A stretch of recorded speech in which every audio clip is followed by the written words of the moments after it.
مرحبا، اليوم عندنا معلومات عن شراب ميليروزم. شراب ميليروزم يتكون بشكل أساسي من أعشاب الزعتر، استخدامه للسعال المصحوب بالبلغم أو التهاب القصبات أو الإنفلونزا المصحوبة بالبلغم، فجدا ممتاز في علاج القحة والبلغم اللي يعني يجي ويا الإنفلونزا أو بعد حالات التهاب القصبات اللي سببها الإنفلونزا.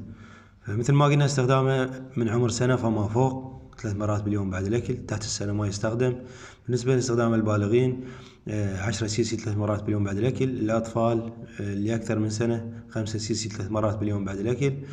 بالنسبة لموانع الاستخدام ما يستخدم اللي عنده مشاكل يعني حساسية من مكونات العلاج، أو اللي عنده مشاكل بصعوبة هضم السكر، أو اللي عنده حمية للسكر لأن يحتوي على نسبة من السكريات، فالأفضل يتجنبونه مرضى السكر. بالنسبة لاستخدام أثناء الحمل والرضاعة خليت لكم رابط أسفل الفيديو بشرح كامل عن العلاج.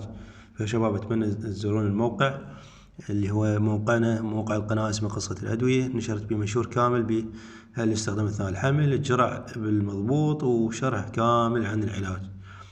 بالنسبة لصناعته مثل ما قلنا هذه الصناعة لشركة سانوفي ألماني.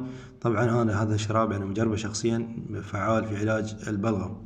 طبعا هو أعشاب، فالأعشاب أكيد راح تكون ألوانها مختلفة وطعمها مختلف.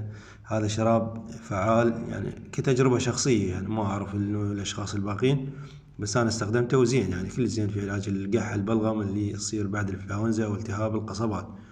فأتمنى استفادت من هذا الفيديو، وأتمنى تزورون الموقع أسفل الفيديو موقع قصة الأدوية وشاركونا مع أصدقائكم. وبالعديد من الأدوية سويت بها شروحات أو معلومات عن الأدوية حتى الكل يستفاد ويستخدم الأدوية استخدام صحيح.